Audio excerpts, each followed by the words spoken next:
Hi, Arsenal fans everywhere. This is Arsenal Fan Circle. Pull up a chair. You're all welcome here. You're all friends. This is going to be a tough one to get through. A lot of us are going to feel a lot of different ways about it. Season 3, episode 26. I'm going to set the tone here, and the three of you are going to pick me apart. But first, introductions. You know Tony, you know Gary on the bottom. Hi, Tony. Hi, Hello, Gary. everyone. I'm getting good at this. You know Matt. How are you, Matt? Very well, thank you. Following up from last weekend, so thanks for coming again. It's making your second appearance on the channel. Thanks for having me. Enjoyed All right. it. I'm going to start with Matt, and I'm going to start out by saying, listen, liken this to a Formula One race. We are not in the game to compete against Manchester City yet. That's what I'm going to say. I'm going to set the tone. We are not in this race with Manchester City. Would we have liked Arteta to open things up a little bit more? Probably, yes. And I thought he did it a little bit in the last 20 minutes. But we never had a chance, Matt. We never actually literally had a chance or a strike a goal. No, I think we only had one shot on target the entire game.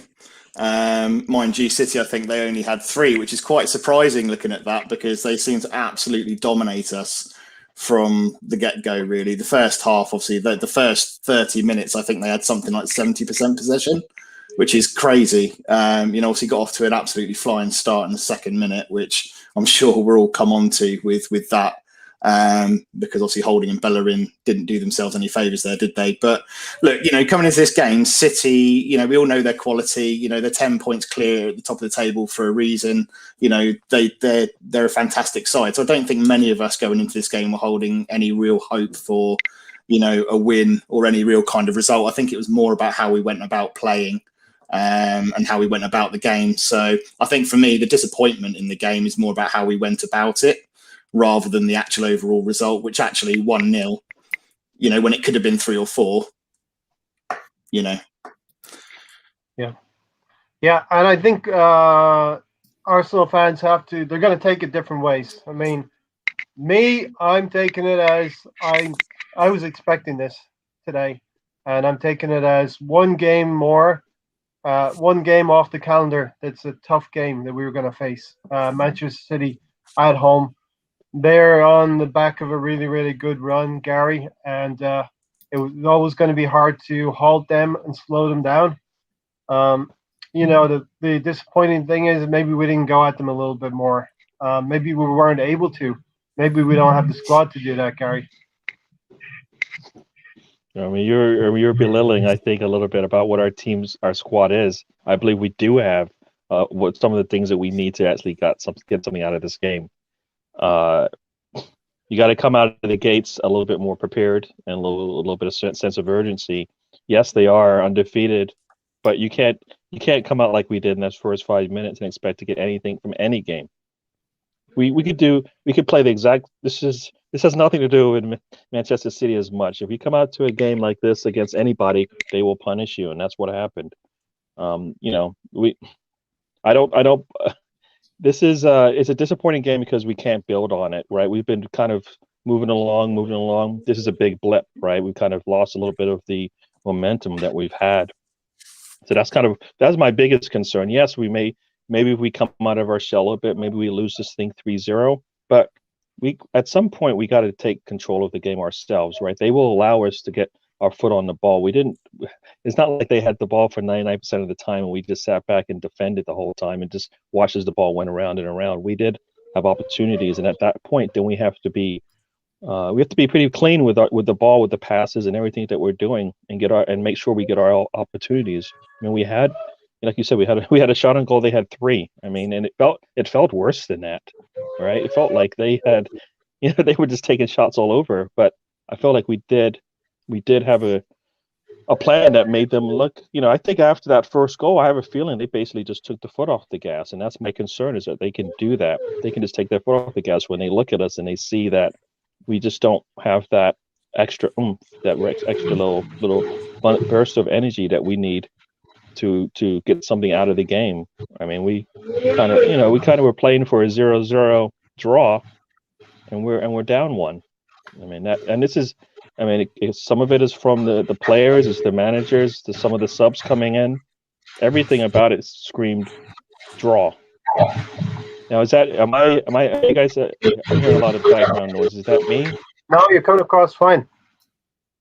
Okay, all right. Just in my ears, I'm hearing a bit of background noise. I'm not sure what it is, but like I said, Yeah. I felt like we could do a lot better than we did in this game. Maybe we get destroyed when we do that, but at least we tried. I felt like we didn't get to that point where let's take a chance and maybe we'll get something out of this, right?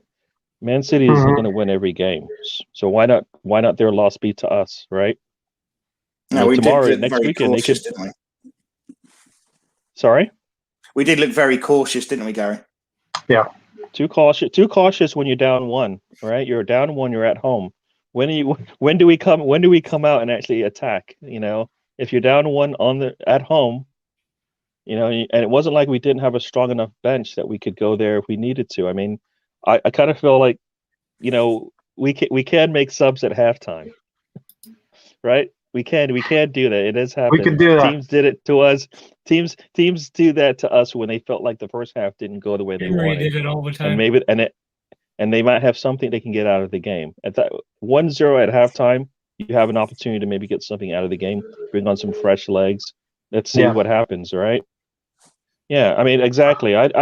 The loss, I'll take a 5-0 loss. I'll take a 5-0 loss if we get to play our game, because then I know that our game against Man City and our game against anybody else in the league is going to look totally different.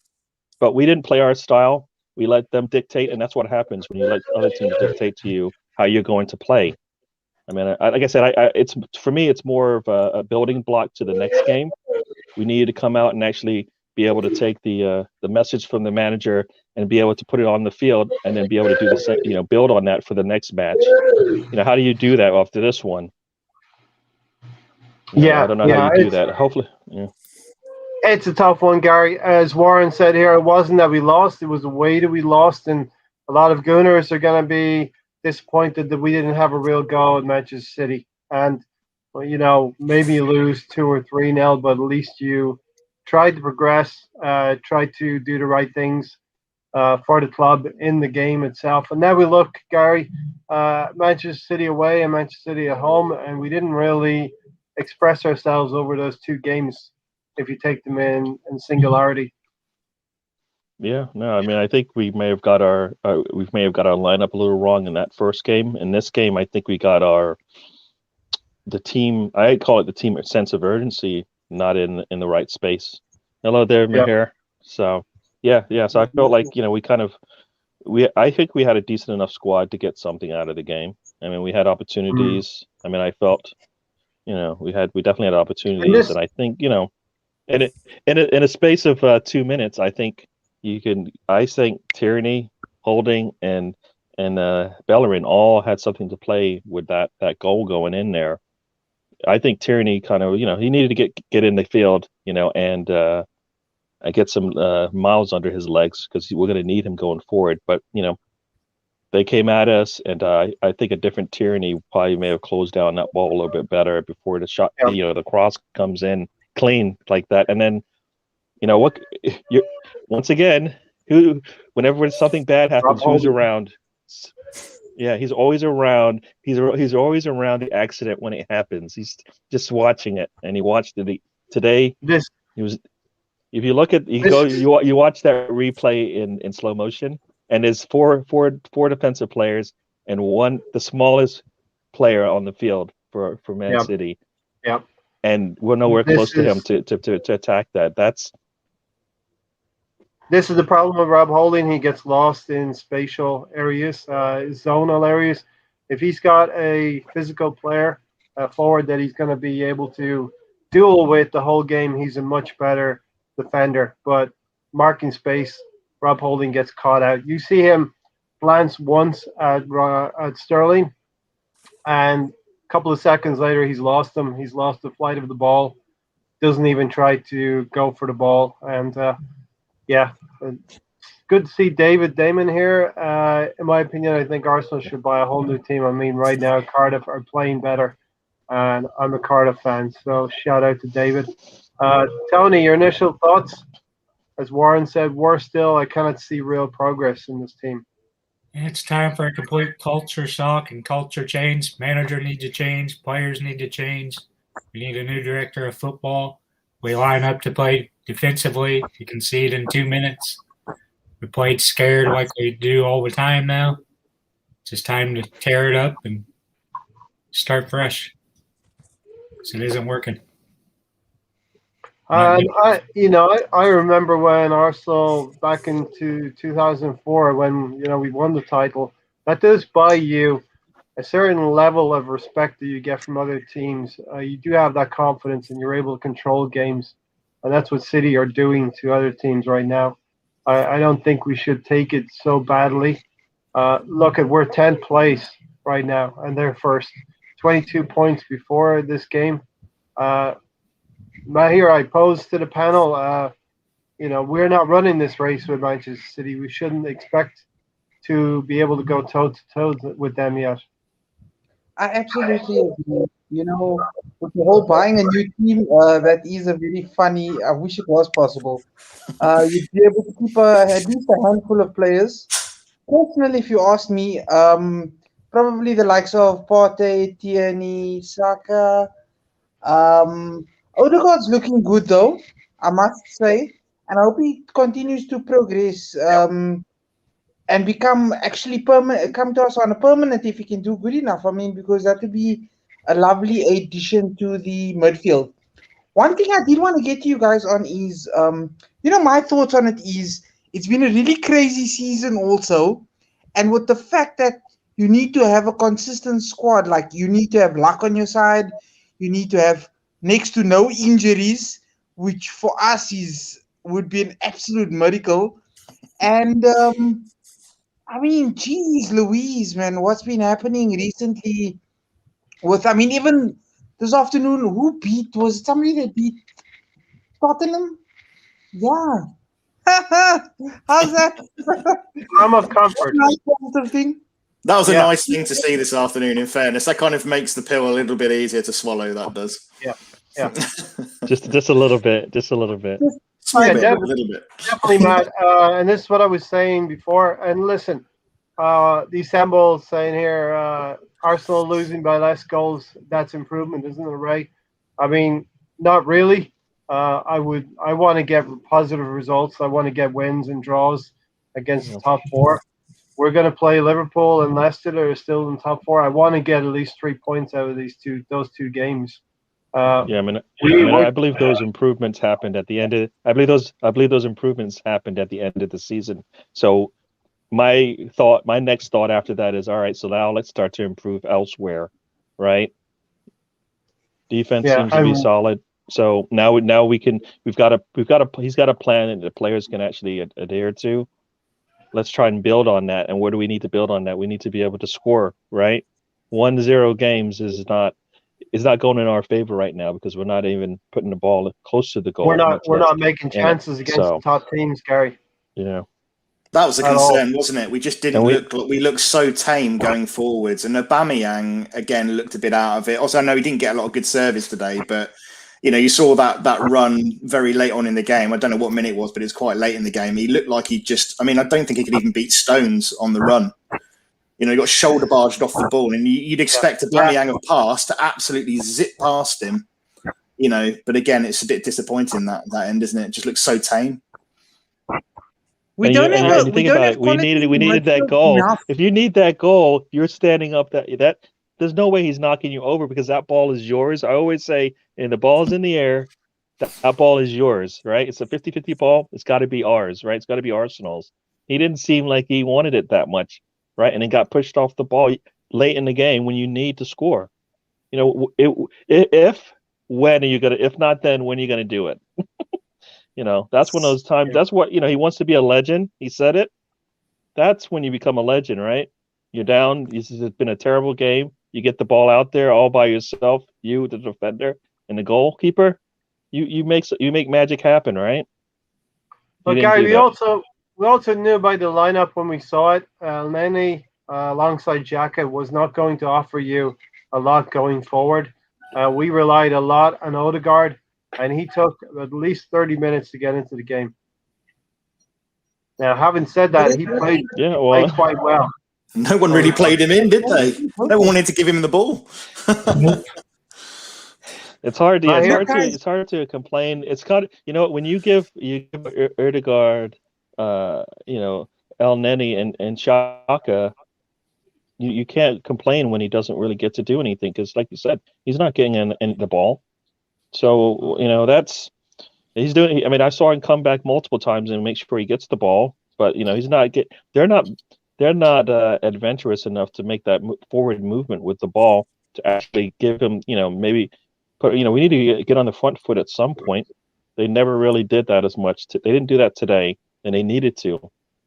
I mean, I don't even remember. There's so many players that aren't making any of those enough for Arsenal. What's up, Mahir? There's so many players in our squad that's not good enough for Arsenal, that haven't been good enough since they even began. And luckily enough, we've gotten rid of some of the deadwood, but then again, some could be coming back, as these are just loans. We don't have in the midfield. Okay, let's rate. I'm gonna rate midfielders. Partey, yes. Ceballos, not good enough. Xhaka, not good enough. Who's the other one? El Neni, not good enough. I mean, 1 out of like 5 midfielders. Essentially, you should have two domineering midfielders if you want to even control a portion of the game and be feeding the likes of an Odegaard, who we could see come to form.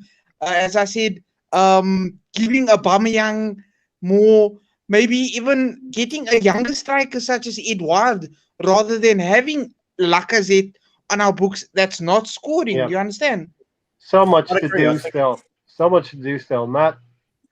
No, I was just going to say I'd agree with a lot of that around the midfield. I think we've got a lot of the guys that are playing in midfield, bar Partey at the moment, would be squad players rather than first team choice. So we do need a decent partner to Partey, and the likes of Ceballos. I think actually Ceballos could be a decent squad player, because he does actually put in, some half decent performances, but he's not quite at that level where he would cement a first team place. And then El Neni works hard, but again, he's just not of that level of quality that we need if we're going to be challenging top 4, etc. So, is Ceballos worth 22 million? Would any of you guys buy Ceballos right now? 15 maybe, but not 22. It's not even the money at this point. It's like I mean, I feel like we need to solidify our starting 11 before we start filling our squad bench.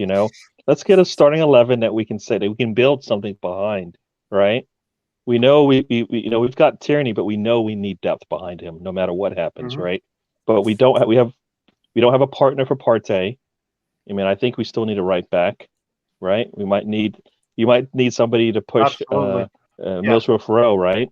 I think we need somebody to push him. I don't know if Odegaard is the one, because a lot of people have said, if he was as good as he's supposed to be, he wouldn't even we would have never sniffed him for a loan. And if he does anything good, there's no way he's coming back. So is it just a Ceballos 2.0 that we're seeing here, where we're getting somebody that maybe or maybe not is going to make their team? We don't know, right?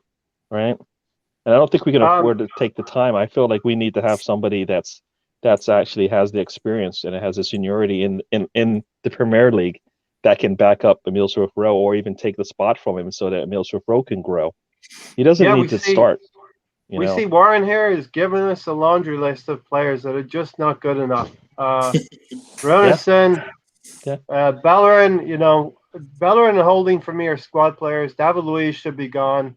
Ceballos, 2 years on loan, hasn't really shown us a consistency of performance that would make us want to even 15 million. I think Matt said 15 million.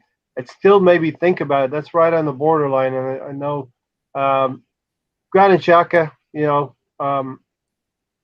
he seems to always make it every season. He seems to make it back into the team. Cedric is a backup player. If you're looking for a partner for if you're looking for a partner for Partey, you don't have one now. So it's not even Bissouma. it's Go like out and no. get him. Right, Gary? Go get Yves Bissouma in the summertime. You know. Yeah. And that deal should be on the table and just waiting for him to sign. I think Oba can still be part of the team, and Pepe, we need to see more from Pepe, and his combinations with Hector Bellerin is just not working. Talked about this with Gary and Tony before on the pregame show. Pepe doesn't seem to mesh very well with either fullback, either Bellerin or Kieran Tierney, Tony. Yeah, but he's better on the left, and he wasn't up for right. I don't know why Arteta never flipped him today. See, again, this is Arteta trying to be tactically astute in cancelling Cancelo. That is not astute. Come on, you're giving him some credit. Making changes is being astute. It's never worked. It's never worked. Trying to be astute. No, you're trying to give him some props here, and you know what? No, that's never worked. He's been so much better when he's on the left. Why would you want to go back to the right and think it's going to work out today? It hasn't. It's been here for how many years? It hasn't worked. It hasn't worked. Brownie said Odegaard's not coming permanently. That's a fact. That's okay. I mean, Odegaard is there as cover for Emile Smith-Rowe to get him till the end of the season, barring injury. Haaland and Mbappe going to Real, and Odegaard, Haaland linking up at Real is what they want. Reported over here by Mondial. Okay. Arteta is destroying a decent set of players. Under Arteta, every player has an attitude problem with him. It's always everyone else all the time. And I never like to see players congratulate each other and talk to the other team at the end of the game. See David Luiz doing that at the end of the game as well. With a lot of them. Yeah, with a lot of them. I mean, it's just a job for some of these players. I mean, they need to care a little bit more. Ceballos is a 5 to 10 million player at most. I would agree with that, John. Emile Smith-Rowe, Martinelli, Saka, Balogun. Why not? Said Warren. And again, Martinelli didn't get on. So you're just wasting away on the bench. What's the point? I mean, none of this happens without Martinelli. I know everybody looks to Emile Smith-Rowe, but none of this that we're talking about happens without Martinelli coming on and showing this is the kind of the game that Arteta wants to play. That Man City game we comes out. I know we lost 4-1, but that is the style of play that we've been able to play against some of the other teams and look much better. It's going to be hard to do that against City, right? But I mean, you should be building on that. Why Emile Smith-Rowe looks good. You keep playing him. Martinelli, when he's healthy, is better than what you've got. So you play him. He's got to be part of that rotation. Has to be. As Ashton has said, Martinelli, Guendouzi, Willock, Nketiah, Ainsley Maitland-Niles, and Nelson have all gone backwards under Arteta. Emile Smith-Rowe already played under Emery in Europa League 2 years ago. You can't really argue with that. Those players have not progressed, Tony. Enda, thanks for joining us, Enda. Hey, lads. Taib, the team is still full of deadwood. Yeah. As Stan calls them, the shitbag six, and there can be another set of shitbag six, a half dozen, a dirty dozen. That's why we should have went with Nagelsmann. He's real good with young players. We got the young players. Emery was doing good with them. Arteta just refuses to play him. Only reason Smith-Rowe's out there is because of injuries. Mahir, okay, so we've been saying our second string set of defenders are decent. They're just decent. And we roll out Pablo Mari and Rob Holding. They are just decent against most sides, but Manchester City are not most sides. As Enda said, Holding is not the answer. If he wasn't English, he'd be crucified. Did we sort of save our better defenders for Thursday night? No. You never know with this manager what he's thinking because I So, I never know what. what's our best central defensive pairing, Gary? Have we I seen it? think it's. I like to Maybe say not. yeah. I want to see Marie and Gabrielle. Two Yeah, heavy. I think Marie and Louise, but Louise is only on because we need to rest someone. That's the only reason why he should be on. Not when we're fully healthy, Louise needs to sit, and Gabrielle and Marie should be the ones playing. I think. 100%. 100%. And Tierney on the left-hand side, and Cedric, Cedric on the right-hand side. That would be definitely, I think, our best four. Might hear a lot of people go back and forth on Hector Bellerin. He sort of splits the fan base somewhere down the middle. A lot still have time for him. No, I don't have any time for him. I don't have any time. His positives on the offensive side, and nothing on the defensive side, and we need that. We don't see enough. We need that. No, Gary, either. We don't see enough. We're not, exactly. So the bit of offense that we do get isn't worth the pain we're getting on the defensive side. At some point you take risks. Yeah, he's good going forward. Gary, do you know who's interested on the right hand side in Max Aarons? Bayern Munich or after Max Aarons. Everybody that we should be going after is going to get a look by some of the big teams. And you know what? He might get looked for their squad team, right? That's we're looking at them to maybe help us along, and they might just look at him because we need to strengthen our bench. I mean, I think that's where we are right now. We can't go out there and spend the big bucks on the players right now, so we're going to have to try to get them earlier than later, and we're not doing that either. So, Gary, a question from the assembled. All jokes aside, looking at Arteta's signings, do you see a side developing from these? Tactics are too rigid. I can't see how we can move forward under him. Are we analyzing this too harshly, Gary? He's got 15 players under his belt. We have lost more games now than we won.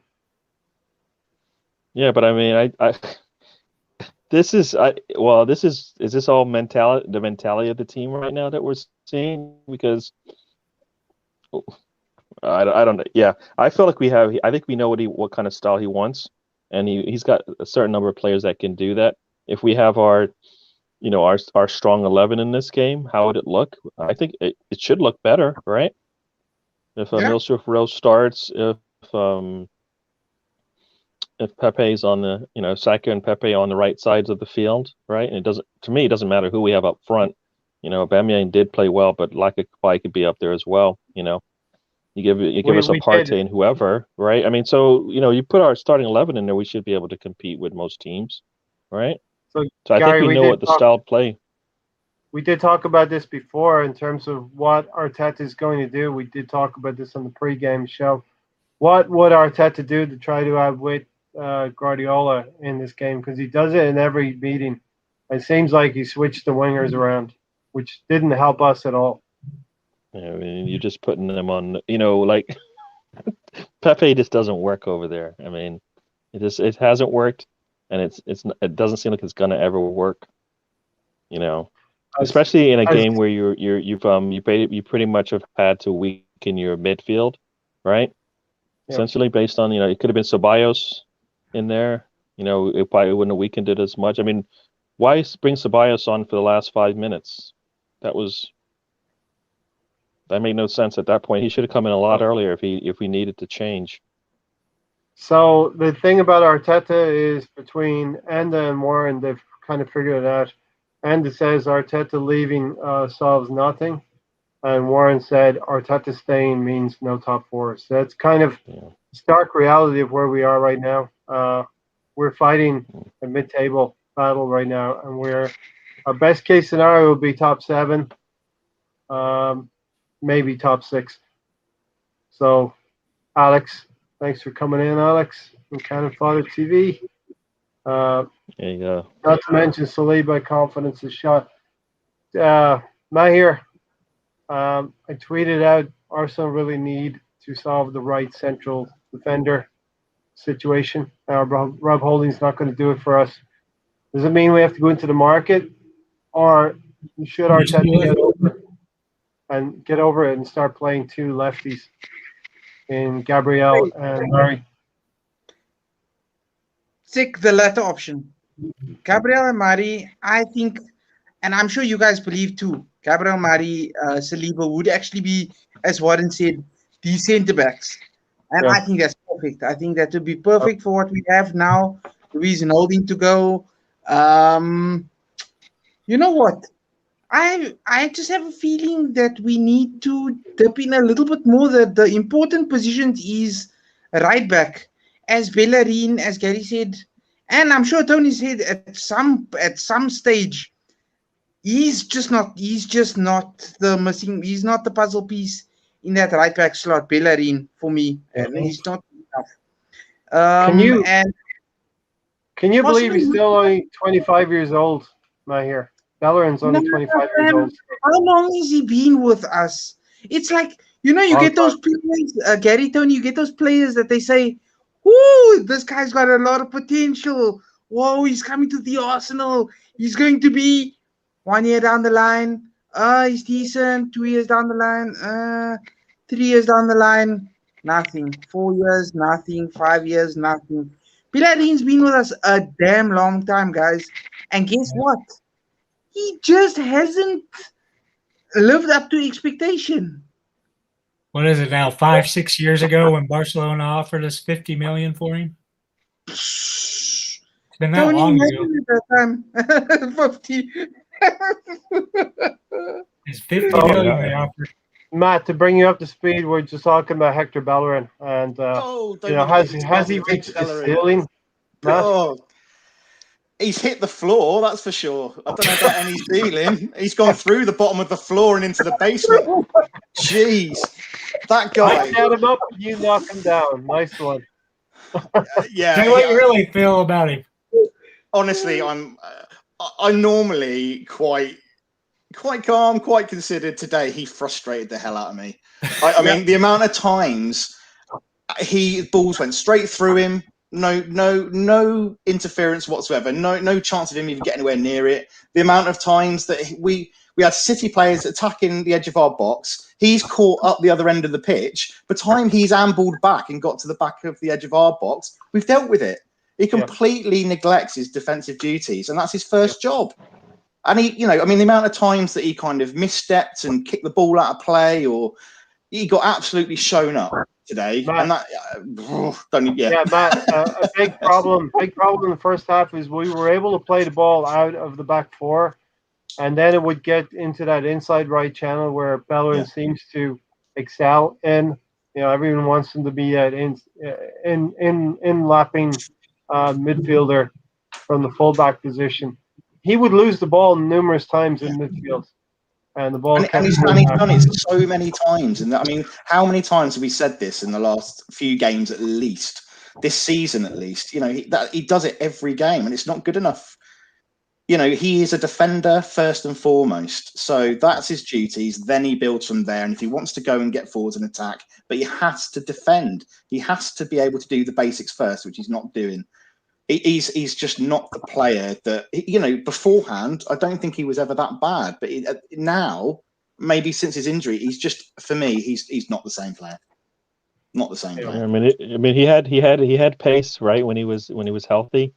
And I think, if I recall, the one game where it's like, all right, this is Bellerin. He comes out, he's sprinting up and down the field. He's coming back, he's going forward, looks really good. Then he pulls up lame. He hasn't got back to that again. And you know what some players do when that happens? They kind of learn how to, continue to be productive in the game, even though they're not 100%, or they won't ever get back to what was 100% for them. He hasn't done that. He knows he can't get back, but he continually, like you said, puts himself in a situation where Holding is left alone, and Holding can't do that.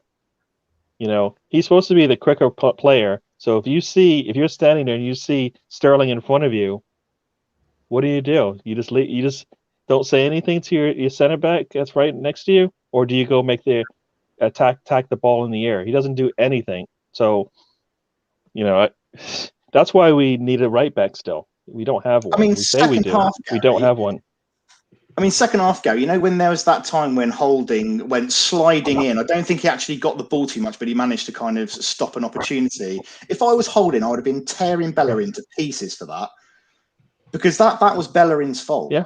You know, that ball went straight through And that's him. the like a that's the hot leadership knife. that you need, though, right? Yeah. That's the leadership that you need. Yeah. Somebody who knows the role of Yeah. everybody around them, and when they make a mistake, he can correct it right there in the field. Yeah. Nobody knows what the other person's doing, so nobody knows. You know what? That was actually not my fault. That was somebody else's. You know, they made up. There's a lapse there, and we need to do better next time. That, I mean, you gotta have. That's the leadership that we miss. I mean, all these things happen. I mean, that's where Leno also needs to pick it up as well, because we need it from. He can see it. It's in front of him. He can see who's out of position long before they even know they're out of position, right? You know, so it's a team effort to get us back to where we want to go. And you know, when he puts the armband on, it's you might as well just not even put it on anybody, because you're not getting anything from it. So. Gary, Do you know what? I thought Louise. Just sorry, Ray. I was just saying about your leadership. I was just saying about Louise. When he came on, I thought he brought something a bit about leadership with him into that game, because he kind of took the game by the scruff of the neck. He was quite physical. You saw him going into challenges and actually trying to grab a hold of things. So I thought he did quite well with that. But yeah, it was just a quick. No, Louise does that for us. He just can't do that in back-to-back games, right? So Gary, we know something bad's about to happen when he stays on for that many games in a row. We just know it. I think Tony broached the question here. What would it be like in the stands if the stadium was full now? What would be the overriding feeling about this kind of result? We'd have an interim manager right now, at the least. Yeah, we wouldn't. Yeah, it would not be fun. Tony, he would have been sacked back in November or December if the fans were there. And if he was not a former Arsenal player, he'd been sacked in October. Maher, there is a certain amount of truth to that. You know, he's sort of living off of the fact that he is a former player for Arsenal. Do you know what I think about that? Can't escape that. I think it's absolute bullshit that former players are given rank above other, you would say, more experienced or qualified better people for the position as manager. And just because Arteta was a former player, he's like, oh, he trained under Pep Guardiola, but like he doesn't have the experience. I didn't want him. I remember a comment, I commented on somebody and I actually screenshotted it, where I said, even an Ancelotti, when we were thinking of managers to sign at that time, who was going to take over from Emery, I was thinking there was Lowe, there was Nagelsmann. I think the one everybody really wanted to kick everybody's ass was Simeone. And that would have been, levels. And then maybe we did eventually get him. It's because of something like that. It's because, now he was a former player, and former players also in our squad like Luis and William. They must be having a laugh. They must be saying, "We just came here for a quick paycheck, and we're just gonna chill out." Maybe. So, Maher, Warren's asked the question. I'll start off with you and go counterclockwise. Or clockwise. Can I ask the panel, where is the line in the sand as regards Arteta for you all? Maher, you're first. I personally don't think it's good enough. I know a lot of you guys want to give him. At what point are you sacking him? End of season. If he hasn't improved, on 8th place. End of season. Yeah, and what's your parameters? If he hasn't improved on 56 points? Parameters would be, I think, how many games are left, guys? Just by the way, how many games are left? 13 games left. 13 games. Okay, so from those 13 games, I need at least 5, 6, at least 18 points. He needs 22 points to better last season's tally of 56 points. He needs 22. I need at least 8 wins from 7 those. wins. 7 wins, sorry, from those remainder of the games. But still, I mean, we are the Arsenal. We're one of the biggest clubs in the history of the Premier League. And we're having to do things like this. Like, when is the line in the sand for... I mean, we could be going out and showing everything that we have on offer, which we don't even have. Oh, my days. Listen, for me, improvement represents improvement on points from last season. If we improve on 56 points, then that is improvement for me. We disagree. That's fine, Tony. That's the beauty of having podcasts. If we were all having the similar views on things, it would be quite boring. If he improves on 56 points, we need 22 more points from the available 39 or more. Then that represents improvement for me. He will have improved the young players in the team. And there's some deadwood that have moved out. Who wants to go next? Matt, Gary, or Tony? Matt? Yeah, I'll be happy to go next. I'm a bit of a long-termist, and I think there's been a huge amount of change around the club, and there's still a lot left to do. And it is a long-term project, and I know people get a bit frustrated with that. But I think as long as we can kind of stick around where we were last season, let him have his changes over summer, let him have a full pre-season, and then see where we are next season. I think next season, I still think that next season is going to be the real challenge for Arteta. And I think at that point, you can then really say he's had a fair cop, he's had a fair chance at, building his own team, getting some time with the players, forming his own ideas and actually really putting it in place for next season. And I think if we don't hit top 6 next season, then I think it'd be fair to see him off, I think. Mm-hmm. I'll go to Tony because I know he's maybe a polar opposite. Yeah, to me, he's got 15 players. He's either signed or extended, so that's half the team. I mean, how many does he need? 20, 25 players? He's got enough players where he can insert himself. To me, the line's already over. I said before the season, the minimum should be 70 points in 4th place. We're not going to get 6. We're not going to be in Europe. Not being in Europe when we'll probably have fans back in the stadium next season would be a massive loss. Just isn't good enough. So would you fire him at the end of the season? Yep. All right. Gary? Yeah, for me, it's a little bit more complex than that because, like Matt said, there's a lot of changes coming, and I don't think the changes above Arteta are complete. I don't feel like they have the necessary pieces above him to know whether or not Arteta is part of the future. I mean, we have Garlic coming in who's going to make sure the paperwork is right, but I still feel they need a football man in there somewhere to make sure that what they're doing is actually going to be good for the team long-term football-wise. So if that's the Overmars, then so be it. Get him in there, start working there. And then because I feel like you bring somebody in that's a proper football man, Arteta might not be the player, the manager he wants. So I don't think Arteta. I think Arteta is just there because there's nobody. I don't think there's anybody running this ship right now, right? Who knows? Who has a long future plan for what's going on. Arteta,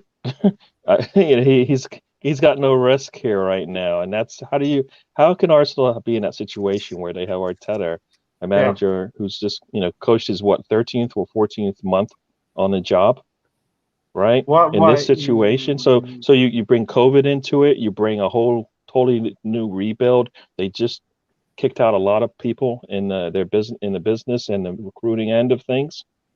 You can't really look at him as basically the person that needs to come or go yet. I think they still need to fix everything above him, or else it doesn't really matter. Gary, there's no future goal there. There's no future plan that I can see getting better if you don't fix everything above him, right? What is ironic, Gary, is that in a situation where Arteta does not want his players to be comfortable in their job, he's actually right now comfortable in his job. I believe that. You know what? I think a lot of players are comfortable in their jobs, right? I think even now he let go. He cleared out a lot of deadwood, and there's still players that are comfortable in their job. The sense of urgency from them isn't there. They should be disappointed in the way they played today. I don't care if it's City who's won 16, 17 games in a row. They should be disappointed because you let one go. Especially if all the teams around us dropping points this weekend. Yeah, we should have been fired up and ready to go. You got to take, you let one go. You're at home. You let one go, and like I said, you had a strong enough bench that you could have changed things. So that's on the manager, right? Who he brings on. But those players that are out there, they can't. You can't. If they believe in that shirt and the crest, Man City isn't that big. Not their history, right? There's a stadium, there's cups, all that stuff with Arsenal's name on it. The history is not there. It comes with work. That comes with a lot of work and a lot of blood, sweat, and tears, as they say. I mean, that's why when the fans get in there, they're going to want to see that. I mean, they might push the players through, but with that kind of energy. But some players are not going to get, they're not going to be receptive to what's going to happen when those fans come back in the stand. So, like I said, I think it's more on Arsenal as a whole, and Arsenal as a whole starts at the top and trickles down, and it's still a mess. To me, it's still a mess, and they've got a ways to go. So Arteta stays, nothing changes around him. How should I expect it to get better? Yeah, and I put a tweet out also in relation to this yesterday, I think, and it's roughly 50-50. Do you give Arteta a free pass till the end of the season, or do you start analyzing what he's doing next season? And it was split pretty much 50-50. Istanbul says here, what is odd? Pep let him go and his team has improved. I'd actually take a little bit of issue with that, because what's happened in the last few years is Liverpool shot out in front last year and basically ran away with the league. Liverpool have not been the same team this year. And City, there's two teams in the league right now. It's Liverpool or City. And Liverpool have not been able to defend the title.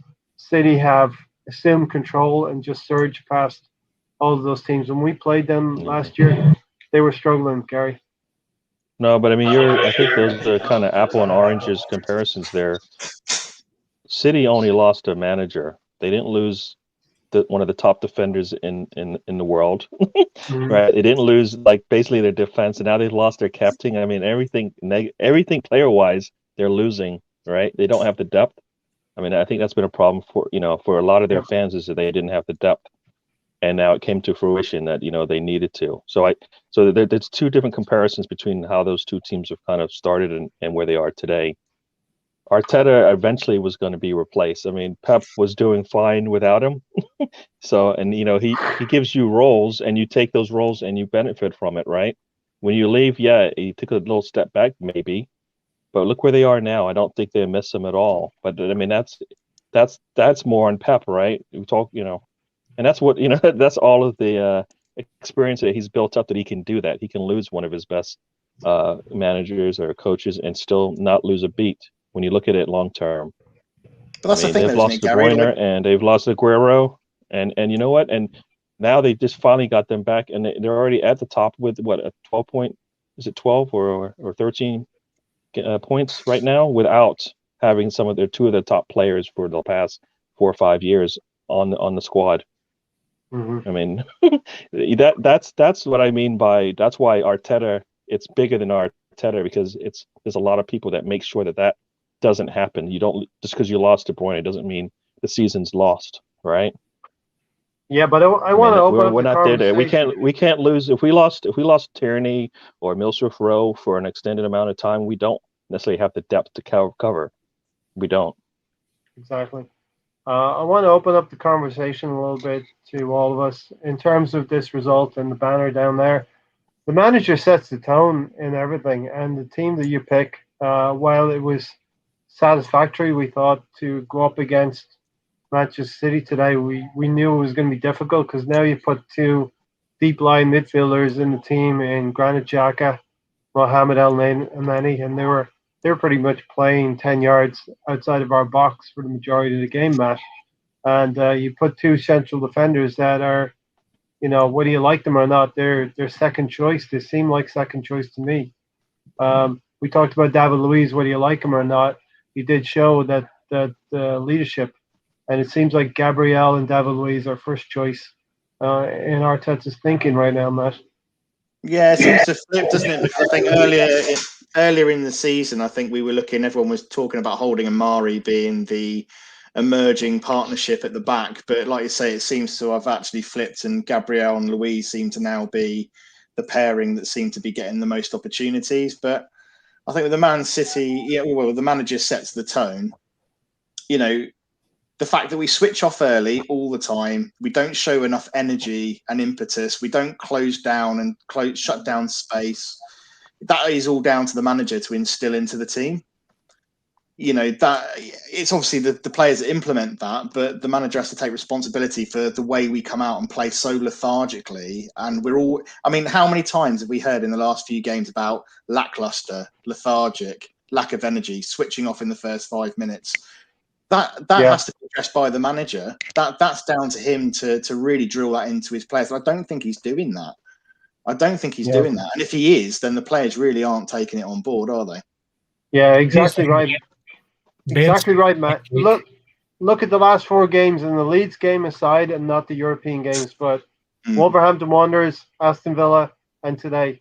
Wolverhampton Wanderers, we lose our control on the game 2 minutes before halftime at Wolves. Concede that penalty, red card. Aston Villa concede a goal again after a similar amount of time as today in the second minute. And we never were able to come back. Again, today, against the better team in Manchester City, we couldn't do that either. It's just unacceptable to see that time and time again.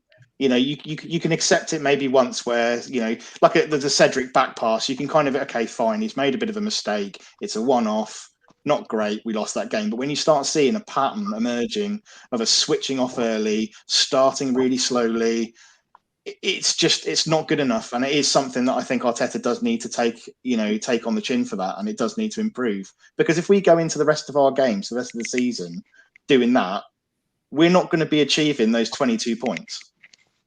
Yeah, 22 points out of a possible 39 now. We could drop 17 or less. It's going to be... I do have some hope. If you look at the schedule, once we get out of this month, it's going to be hard this month. We got Leicester. But our schedule gets a lot easier. We just have Liverpool then as one of the top teams to go at. And the rest are in the middle to lower half of the table. The manager sets the tone right here. Again, like we're saying, if this is Unai Emery, we would not be happy right now if this was Unai Emery who was still the coach manager.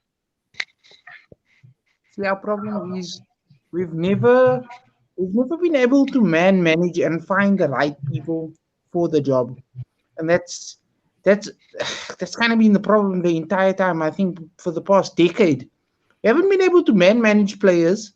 We've sold our players to rival clubs and used that money very, very stupidly. Because, Matt, I was telling Ray and Gary and Tony on one episode of the podcast, if you think about it, right, if you manage for the past 10 years, right, maybe even for the past 5 years, to sell one player, but if you're selling a player of quality, replace him with a player of similar quality, maybe 30 million, 40 million, you could get by every window buying one quality player. And within 3-4 years, I mean, you've got quality all over. You've got quality even on the bench to come off the bench. I wonder if any squad has actually done that and ended up with, say, for example, like Aubameyang, right? As your Aubameyang's your star man, your main striker. But you got another striker such as, I don't know, like a Haaland, for example, as your backup. I mean, just imagine that. Or Lukaku, Sam is actually very sweet on Lukaku. He could do a job. Gary, Yeah, I mean, Gary, is there any sense in what can we rationalize what happened today with Arteta? He's kind of had 1 foot in, 1 foot out today, and definitely with an eye on the Europa League. He didn't want to completely throw this game away, but it looked like a training ground exercise for large parts of the game for Manchester City. Yeah, I mean, as a manager, you can't coach your players that way, right? Every game's important, especially for those players that are coming in to sub. That's like the only time for them to actually show what they're worth. So if you come out there as a manager and you don't give them the same energy that you give the players during what you consider the big, most important games, then you're letting them down, and then you're letting your fans down, and they can see it. We saw it today. So it's got to be the same. The manager's he's got to come out every game and expect to win, or else what's the point? What if that's the case? Then we should have just taken the L, and then get prepared for Thursday. But no, you have to come out there and play. So why not come out there? You know, DWTT stands for don't waste the trip. If you're gonna get out there, the trip is the game. Why don't you actually enjoy it and have some fun with it? And maybe you might get a win out of it, right? This is what we do, and that's right. That's what DWTT stands for. You know, I don't like to waste opportunities. We lost one. We missed opportunities today because we came out there. And if you think Arteta was looking ahead to Thursday, this is what you get. You get something like this where the team doesn't come out expecting to win. They should expect to win every time they put the shirt on, right? And you know what? You know what I should. You know what initials I should use, Gary? DOYH. Don't open your heart.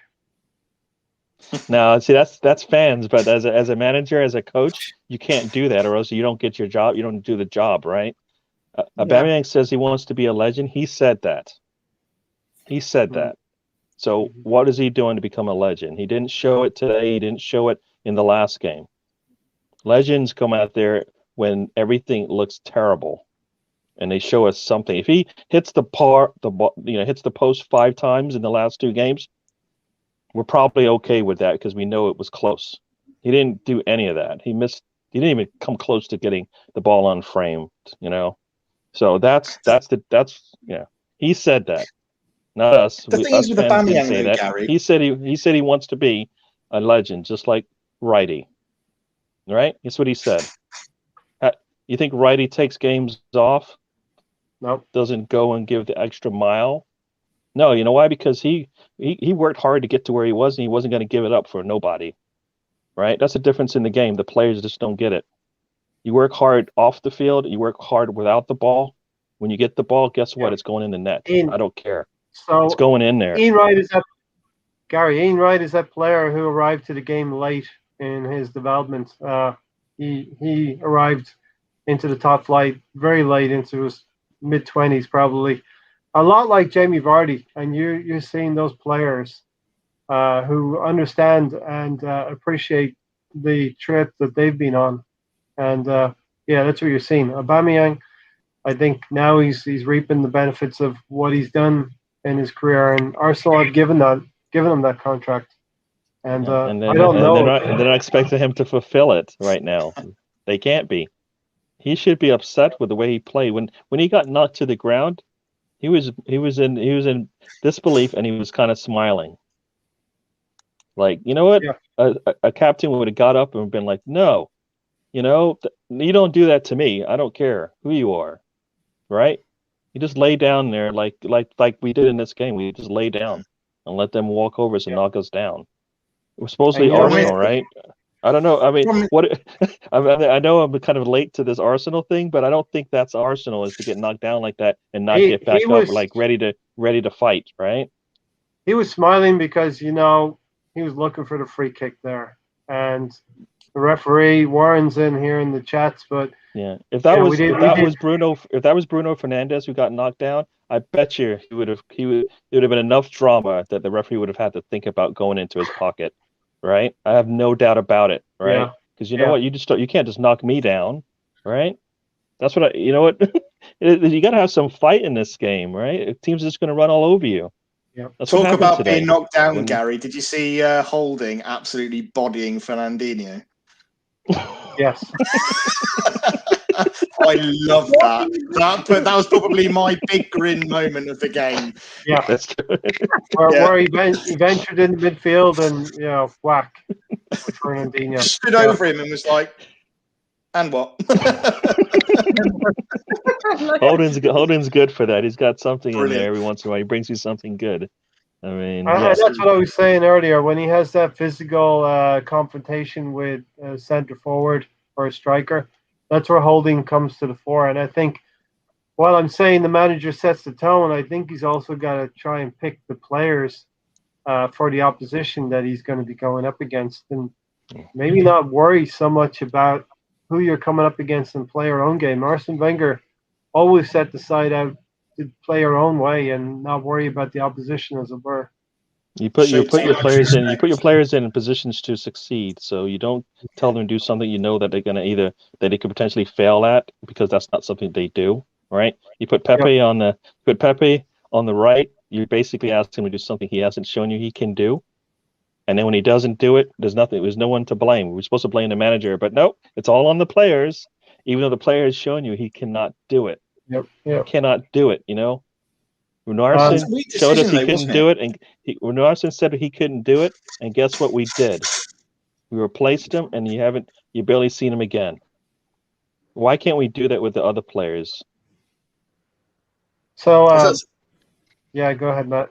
No, I was just saying it's a bit of a weird decision. I know we saw a lot of people saying about Saka and Pepe not switching over and playing the other way, but someone said about Pepe, if he was playing on the left, he'd be dropping into the same kind of spaces as Aubameyang. So I'm not sure whether you'd agree with that, but I would have expected Pepe to play on the left and Saka on the other side. Yeah, if they're in the same team, like we talked about this as well in the pre-game podcast, that Tierney would take that outside left and bomb up and down the wing, and if Pepe was playing on the left, he would almost have to play inside left, which is where Aubameyang principally exists as well. Yeah, that's the manager's decision to make sure that that those kind of situations are in your favor and not basically killing any kind of opportunities you have. I mean, why do we see that and the manager doesn't, right? If this is the situation when you put players out there, then maybe they don't play together or they don't play in that situation. But you got to do. I mean, you can't make them look bad. He's making them look bad, right? We got nothing out of anybody on there because of all those scenarios that come out, right? Aubameyang can't plays here. Pepe, when he goes over there, gets in his way. The manager's supposed to figure that out and make sure we put him in a better situation so it doesn't happen and they can actually benefit from it. I don't, Right. If it's not, that's why he's out. That's why they pay him all the money, to make sure he gets those players to play better in situations where they can, where they can succeed. They need to be able to implement what you Put them in say. a position to succeed. Yeah. Exactly. Yeah.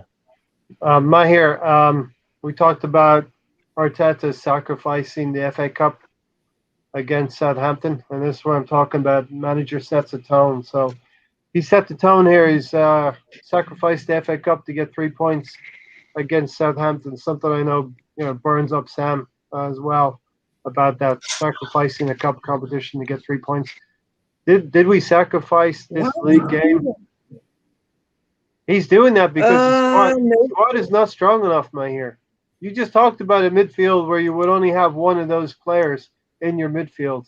Partey, he's injured. He's not going to be playing. Arteta knows our squad is not good enough to sustain three competitions. Here we've pretty much set our stall out not to do too much damage against City, and I think he's keeping his gunpowder for Thursday night. That's a problem. I don't think we even believe that. I don't think we believe that's going to happen. They're going to come out. They're going to come out after this game, and if they even look at the tape, they're going to go, "Wow, we are terrible."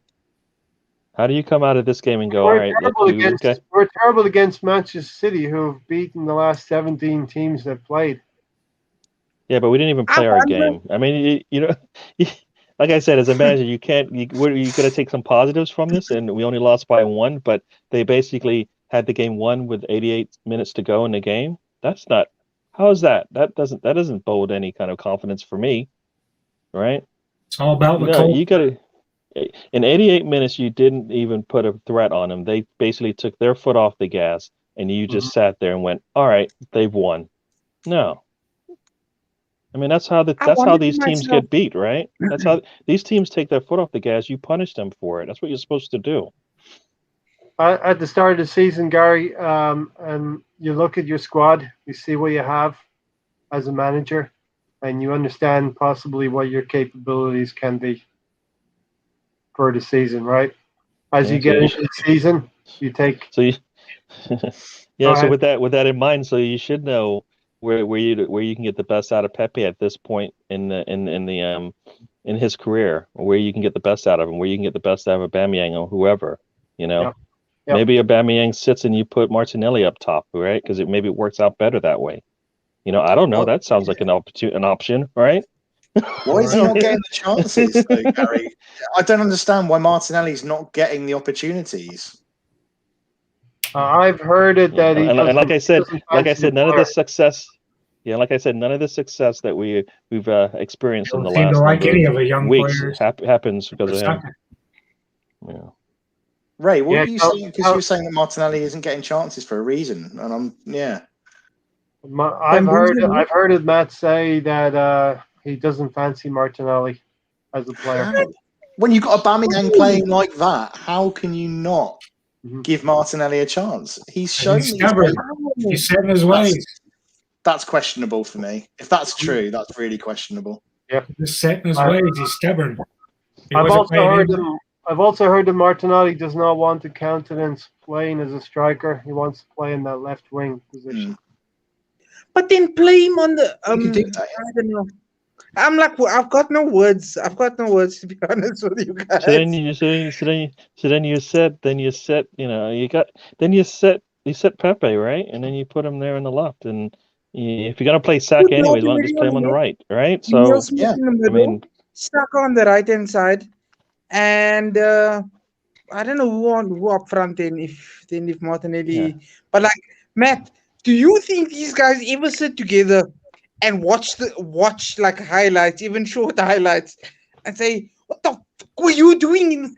Look, this is the area that we need to get fixed on." I don't think we even have a leader in our manager like that type. I'm sure one of our old like the Vieiras and the Tony Adams. Oh, they would have dragged you into a room and gone, right, here's the video, here's the highlights, sit down and watch, boys, because this is going to be horrific, but we're going to go through it and we're going to make sure things are right for the next game. You're right, I'm not sure, because like we were saying about the same results, same problems in games, time and time again, they can't be, I mean, they must do it, but it doesn't seem like it, does it? Yeah, it doesn't seem like it. The same thing over and over and over. And somebody said the definition of insanity is doing the same thing over and over again. Yeah. I was hoping that Saka and Mills-Rose sat today because I wanted them rested up for the next game. We played Saka for the whole game today, so 90 minutes. How's he gonna? Yeah, so he's gonna, if he doesn't have a good game, I kind of feel like it's because of wear and tear. He needs a little time away from the game, and I don't like the fact that we usually get forced into that situation when we can see it coming, right? Yeah. You're managing your players. He'll be injured before he gets a rest, Gary, because that's the part that's terrible. You're just devaluing your players when you do that, because you get injured, and then guess what happens? They get injured again. Yeah. If we didn't have a chance in the league, why would you go on and play a player that you do need in the Europa, if you have your eye on the Europa as the most important competition right now to save face, as Warren said? Why would you then go ahead and, like you guys say, Saka's going to get injured before he gets a rest? And we pray that doesn't happen. Like, I'm on my prayer mat almost as much as I can, so that, fingers crossed, that doesn't happen. I ask the man above, I ask God, please just give us some sort of luck. I think the guy that he's in the VAR box right now. He doesn't have time. I think he needs us to get out. He needs us to get out of February. That's what he needs us to do. And March and April, gonna be better times. But you know what? I think, as Arsenal But fans. Ray, we're always looking to the next week, the next game, the next month, the next transfer window, and we have things to do today. Right. Yeah, I think mean, I just got a notification that I believe, if it's correct, I think. Oh wait, did I read that now you're wrong? I did losing. read it wrong. Right? Oh crap! Well, that's Now bad you're for you, losing? right? That's Huh? bad for you, isn't it? That's bad Yeah, for Man you, though, United isn't are it? leading. Yeah, yeah. Your upset pick isn't going as planned. Upset pick. I want Newcastle to do it. As Warren said here, definitely Arteta has an eye on Europa as a face saver. But winning or playing well breeds confidence in football. It's massive. It's massive. I do believe a different competition takes on different characteristics. So we can separate Europa from the league right now, I think. Listen, guys, Pepe swapped reckon Hudson-Odoi is pretty annoyed at the moment. Sacrificing the FA Cup was another deluded idea. Arteta hadn't. We weren't getting top six and then winning Europa. Maybe Spurs beating us in the final and wake you up. Exactly. And Ross said, "What can we do to turn things around?" Well, I think Mahir is already doing it. Pray every day, Ross. Pray. Or as Russ says, you got to give him time. Yeah. Well, realistically, as fans, we can pray, but what can Arteta do to turn things around? I mean, I think Aubameyang is not going to be suited for this Europa League game on Thursday. Bring Lacazette in. I was disappointed that Lacazette had very little impact in today's game. Emile Smith-Rowe and Odegaard and Saka again probably Thursday night. Yeah, he keeps resting Lacazette. I don't understand why he brings him on at 73rd minutes, a little late to try to make an impact in the game. He should have brought him on at 60 minutes. All substitutions were horrible, I think. Ross, to answer your question as well, I do think after we get past, say, Leicester, I believe we're going to win Thursday night first and foremost. I think we're going to win. We're going to beat a Benfica team that we should be ahead of already. We'll get past Benfica. Leicester is going to be a very tough game. For me, they're dark horses. They're not going to win the league, but I think they will threaten second place. Mahir, you want to get in, or are you just holding a cigarette? I want to. Sorry, volume's a bit high. I want to ask you guys a question. By chance, is there like a Europa League table where you could see how more or less how the knockout is, like the teams that we may play? There's nothing of that sort, is there? Yeah, I mean, there's teams that we can possibly face that I highlighted on Thursday night. There's some good teams in there still, right, Matt? Roma's in there. You got United, you got Tottenham, Got Leicester City are in there still. Bayer Leverkusen. Bayer Leverkusen. So there's a lot of big teams. Yeah, there's a lot of good teams still left.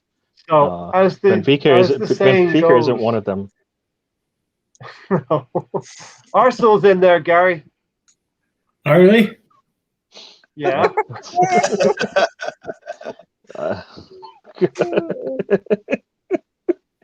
We are not playing like it. We might have been a time ago, but we're not playing like it.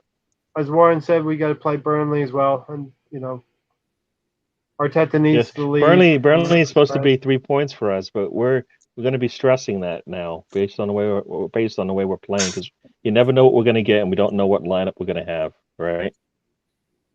So yeah, it's gonna. I mean, here's the question. Also, I have to everyone So on Thursday, is Pepe and Saka going to be? They going to start? I believe so. No. Are they going to start in the same positions they played today? Are they going to play in the same positions they played today? I see Saka on the right side. I see Emile Smith-Rowe on the left, Odegaard in the middle, and Lacazette through up front. I think he starts Aubameyang again. It's interesting. So to get Saka ready for Thursday, he plays him in a different side, right? That should help. Yeah, I mean, this is a good topic to talk about. When will Saka get a rest, Gary? You should have already had a rest by now. I Yeah. mean, When it's season's over. I mean, yeah, I mean When the that's I mean season's over. as Matt said, when he gets an injury, he'll go out, he'll get a knock. I mean, think about this. They need to get a goal. They need to get a goal.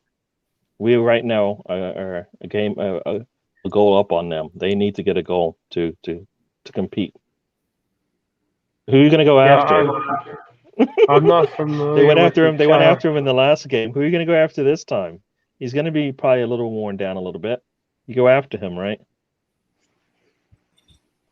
So he might. Will he make it out of this game? On Thursday. I hope so. But their job is to go out there and make somebody pay. Start with him. You're starting.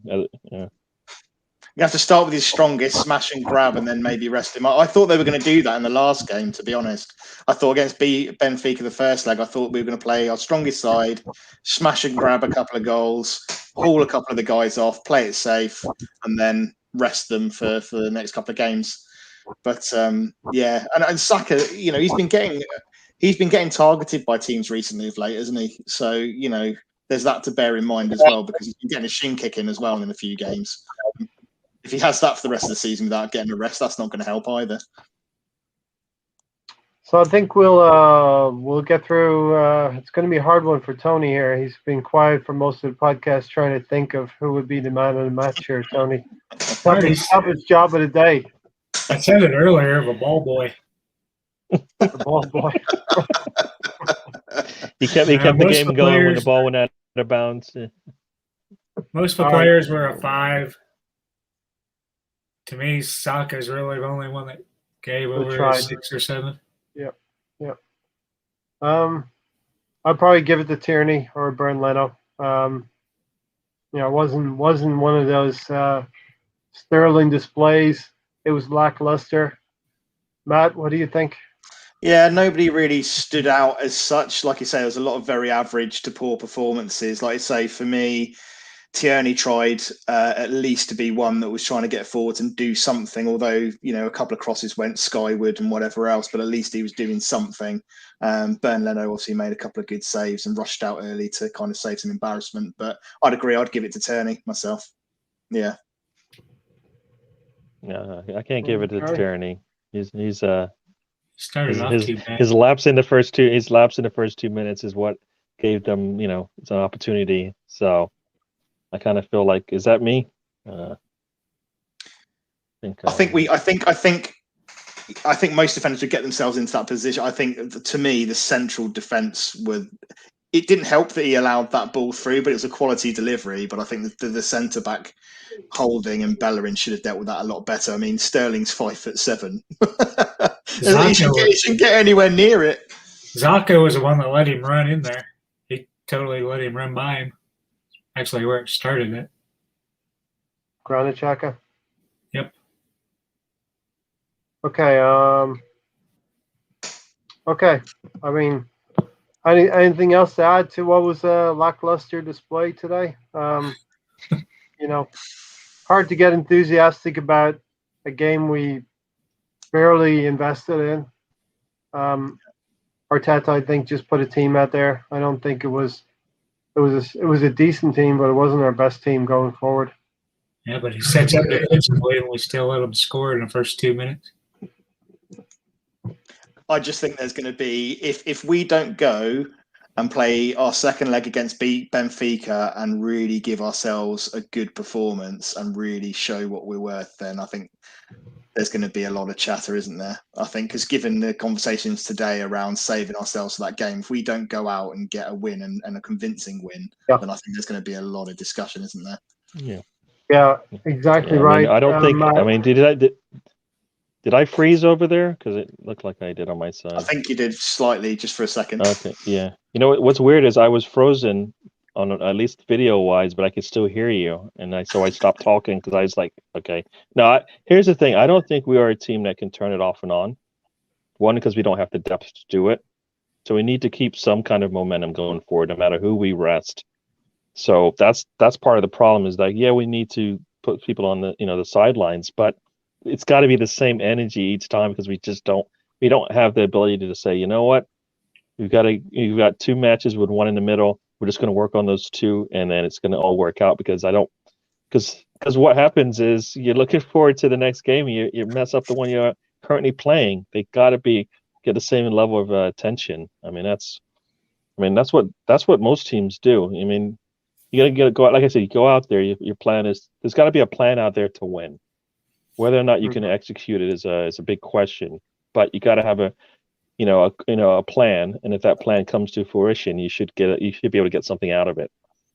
So I think personally, Gary, I think the plan was Arteta sacrificed the FA Cup for 3 points in the league. The plan was more recently sacrifice this game for the Benfica game that sandwiched it. So rather than the meat and the sandwich, we're paying attention to the bread. Yeah, we sacrificed the FA Cup, right? And then we lost to Wolves and Villa. That's not part of the plan. I mean, in terms of the schedule, he did what he felt was right to do within that week. So we're just looking at these 2 games, the 2 Southampton games. He didn't sacrifice the Wolves game or the Aston Villa game because of losing. Yeah, but you know what? The reason why he got I thought the reason why he got the manager role is one, I thought, was because of what he did in the FA Cup, right? It's like to me, it's like the things that got you to where you are today, the players you played in the FA Cup, and you let them kind of either leave or you kind of had them sitting on the wayside. Doesn't make any sense to me. The things that got you there, you should be leaning on those to continue. You're talking about what you're Mainsley? doing. You're talking about Mainsley. Yeah, Mainsley and Emmy as well. I mean, those are the things that got him to where he is, and that's why he's got these things. So the FA Cup to turn an eye, to turn those things down, I think, I think it's not a good plan to me, And like you said, look how the FA Cup last year basically built up a lot of credit for him for this year. And then he just wasted that credit this year. That's not a good way. You want to take that credit and build on it. Yeah. Where did he build on that credit? All he's done is build on that credit for his security with his job, but not for the improvement of the team. It's been difficult. I mean, if you want to put the COVID situation in there as well and trying to rebuild, move on some deadwood, falling on deaf ears with Gary and Tony, I see that. I mean, everybody is going through the same thing. They can't be We can't keep. Everybody's going through the same thing with better squads. We're going through it with not the best squad. Like I said, this is a bigger problem than Arteta. He needs somebody in there to get the better squad. We don't have that, so everything's going to fall on him because he took that role, some of that role to have a little bit of a say of who stays and who goes. He's got to take some of it, right? Right, he's got to take some of that. Some of this comes to him, right? He took promotion. Management is bad, right? The problem is you can't have a consistent 11, can you? I'll say you can't have a consistent 11, and I do feel for him a little bit because he's almost had to play hot potato with a few players, hasn't he? Because as soon as one's fit, another one drops off. Then you've got no one's ever been at that level of fitness where you can go right. We can get a consistent run with that same 11 players for a good run of games. He's constantly had right. I need to rest ESR. I need to now watch Saka because he's getting burnt out. Aubameyang's not firing, but Lacazette is, and now Aubameyang is, but Lacazette isn't. He's never had that real run where he's had his first 11 fit and ready to have that good run of games. And I think he has had it difficult in some ways because he's just had to play hot potato with a lot of positions across the whole of the pitch. And Partey, I mean, the Partey comes in, he's hardly injured, and then suddenly, he's missing most of the season with us so far. And he was a big addition for us because he was going to be the man that really kind of turned us around and got us going again. So I think he has had it fairly hard, Arteta, in some ways. Yeah. But I know I'm getting there's a disagreement there. Tony's just no. Manage your squad. You make do with injuries. You got to deal with injuries. It's tough. It's tough. It's tough because it's framed as excuses, but these are real life things that happened. All Every managers have club- to deal We're with it. the only team that's going through that, I guess, right? I mean, not Liverpool everybody's are going through it. Liverpool are going through it, Yeah. right? Tottenham do not have a great squad outside of Harry Kane and Son. Everybody expected to see that though, and everybody's happy to see that. So yeah, but we're the Arsenal. We're not supposed to be doing that, right? So Yeah, listen, it's a rebuild. We just got a lot of dead wood out in January. It's going to go to the summertime. Arteta is making mistakes for sure. There's players there that he could have used, and there's more than one, more than all the players that I can count on one hand. You know, there's a lot of mistakes that he's making. Truthfully, everyone knows what Arsenal are going to do. It's the manner in which these defeats are happening that is worrying. If he wasn't under Pep, he doesn't get the job. We're not a training wheels club, but we're committed to this set of stabilizers. well, you know what? Yeah, we're committed to it, but we didn't even give him good training wheels. I mean, he's got one big one and one tiny one, and he just keeps wobbling back and forth, trying to make his way down the street. I mean, that's kind of where he's at right now. They kind of gave him some really bad equipment, doesn't have brakes. I mean, doesn't have any brakes. The steering wheel is backwards. I mean, things just aren't. I mean, they need to fix up the bike for him so he can, he can look a little bit better out there. I mean, this is a big project. It isn't a one-man thing, but he's the one that's got to deal with it, and that's why he's getting all the, this is like putting the armband on Xhaka and then going, you know what? You took the band, it comes with responsibilities. There's certain things you have to do, certain things you cannot do. Right? Mm-hmm. Doesn't matter what's going on out there. You took the band, you do your job. There's things you can't do. Right? Everybody knows it. If he's wearing the band from the Swiss team, he's not doing some of the things he does for Arsenal. I have no doubt about it. I mean, that's what I'm saying. So it's all in his head whether he decides he wants to or not. So yeah, that's my 2 cents there. I don't know if anybody agrees, but as Taib said, if Emery can get 5th place, surely a better manager can get the best out of this squad, and Arteta is not the right man for the job. We've seen Ancelotti yesterday get a good result against a Liverpool team that is struggling as well, but nevertheless, wins are the name of the game. And some things I don't like about Arteta is he's too cautious in these moments against Manchester City. In the bigger games, he seems too cautious. The Istanbul, I told you, Olympiacos, I left the Emirates, and the pain I felt, I already cried. The last time Arsenal had done that to me was 1972. Matt, this has got to be burning in the hearts of the Arsenal players. The Olympiacos debacle last year, and we're going to go play the second leg at the neutral venue in the same stadium as Olympiacos. If ever this Arsenal side would be focused, you would think it's Thursday night, right? Absolutely. That should be additional fire in your belly. That should be, motivation to go out there and put in a decent performance and make sure that we don't do the same thing. Again, not repeating mistakes and, making the same problems for ourselves. So yeah, absolutely should be motivation for us. Should definitely give us fire in the belly. But we should be beating Benfica. Like you say, they were pretty terrible, I thought. No discredit to Benfica, but they were not a good side when we played them in the first leg. We really should have beaten them quite comfortably. So I'd expect us to go out in that game and get at least a 2 or 3-0 win. A good solid 2 or 3-0 win. I mean, you want to leave your mark on that stadium if you remember the pain that you felt as a player, any of the players that were there. Yeah. Like, I mean, when I say leave your name on there, when something to the effect like the most goals scored in that arena aren't by Olympiacos, they're by Arsenal. That kind of a statement, because if you remember that pain and you want it to go, dip down a little bit, then you come out in this game and you do that, right?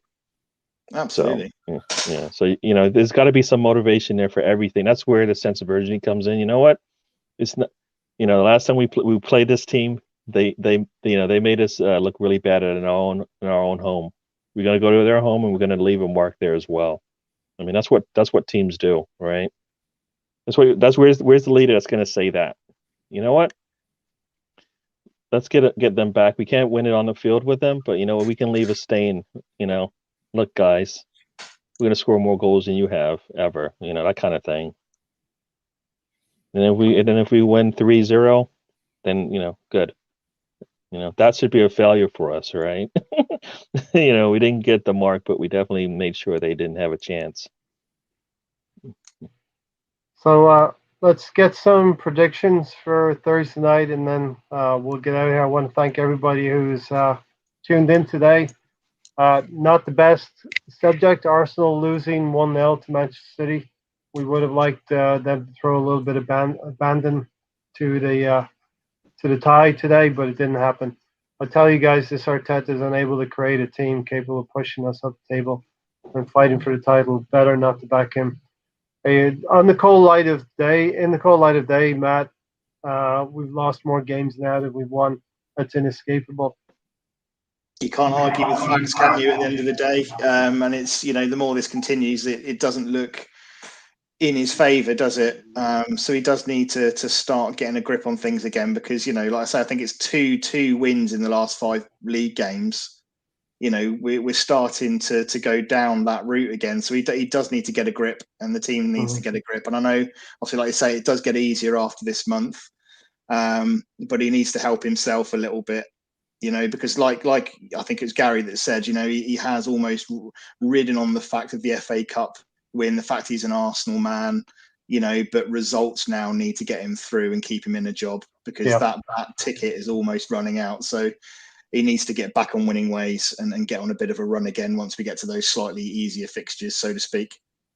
You think we'll be all right on Thursday night, Matt? I think so. Yeah. I don't, as much as I'd like to think we're going to go out there and smash 4 goals past them, I don't think that's going to happen given recent performances. But I think we're more than capable of going out and getting a solid, say, 2-0 win. Yeah. 2-0 win. Good one. That'll take us through 3-1 on aggregate. Tony? You never know with this squad. If they go out and play scared like I did today, we can easily lose.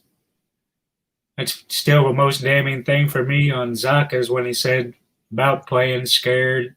All that was worse to me than telling the fans to fuck off and throwing down the captain's armband. You can't play scared. You go out there and you go for the win. Doesn't matter who your opposition is. Can't be afraid of them. You got to play your own style of football. Like today, we went out, tried to play a defensive game and conceded in 2 minutes. Then the game was over from then on. And play the urgency or. We kind of knew Manchester City don't give up goals, and at best we were going to get a draw after 2 minutes, and that's kind of damning. Then you see the game play out. Like I said, the manager sets the tone, and if the tone is cautious, we're starting to see maybe Unai Emery again, but with better, younger players and more developed players like Emile Smith-Rowe and Saka. Gary, I actually think we're going to get through probably 2-0. I might echo what Matt's saying there. 2-0 on Thursday night, maybe 2-1. Make it a bit of a squeaky game, squeaky bum game. But what do you think, Gary? What's your prediction for Thursday night? Yeah, I mean, I think I like Warren's his guess there. I like the 3-2. I think I think 3-2 where we kind of jump out early, right? Jump out early, and then like we typically do if we start to go to our bench to rest players for the Leicester City game, we see a little lapse there towards right before that happens, and then after it. So yeah, 3-2. I think we need to score 2 goals pretty quickly. Like 2 goals by halftime would be kind of what I would be expecting. Then if you go to your bench, it's basically to hold on because they're going to come at us. So, we should be able to keep them out, but it all depends on the mentality of the players when they come out there. That's going to be key to this thing. Like, did this past game mean absolutely nothing in terms of their psyche coming in, or is it going to kind of dwell on them for a little bit that they got out there and some of those players, I mean, how many, like Tierney and maybe Bellerin, Xhaka, Saka, Pepe, and Aubameyang might play again, right? This game could, will it be in the back of their minds? It shouldn't, because they don't have time for that. But will it be? Yeah, that's the question. 3-2. Yeah. Okay. As Warren said, conceivably we could end up with only 6 points from the month of February, and that's quite true. We're going to play Leicester as well, and we'll see what happens. But listen, Matt, I want to thank you for joining us today. Thanks for having me on again. I really appreciate it. It's been fantastic chatting to you all again. Give yourself a shout out and your YouTube channel as well. Yeah, so Twitter, go and give me a follow on AFC Red Room, and likewise on YouTube, exactly the same. Obviously, you'll see it on the screen, AFC Red Room as well. So give us a like, give us a subscribe, and show some support if you can, please. Absolutely. Check out Matt over at AFC Red Room. Tony, thanks for joining again. Yep. And, of course, Gary, DWTT, thanks for joining. You've also got a YouTube channel, and I'm interested to see what your 5 takes will be from this game. Have you got any ideas yet? Yeah, I mean, so like he said, DWTT on YouTube. Don't waste a tweet on Twitter. I got my 5. I'll probably be talking about who is it here? I've got Holden, Marie, Odegaard, Aubameyang, and Tierney are probably going to be the 5 I'm going to talk about today. So we'll see what I have to say about them. But yeah. So look out for that. And I'll try to get it out tonight, but we'll see. It's been a late day, and you still got more to do. All right. Listen, thanks for joining. Thanks for watching, everybody. This has been Arsenal Fan Circle. Better days ahead. I think that's just the way and the tone to finish off here. If you're watching and you're new to the channel, hit the like button, subscribe, and also have a look at that ticker going down there at the bottom. Search for the GoFundMe, help Tony get his permanent prosthetic leg. And you see the canine over his shoulder there, right about there. Tony's got to run after 2 of those on a daily basis. So, let's try and get him. We're at about 10% of his goal right now. So I'm going to put the details in the description. Go check it out. Go share the link and give a donation if you can afford it. Really would appreciate it. We'll get you there. We'll get you to the end of that goal one day, Tony. But we'll keep plugging away for you. Until then, we go to Thursday night and we'll see what happens. Come on, you Gunners. Up the Arsenal. At this point, in 1-0 defeat, but better days ahead. And we're out of here. We'll see you.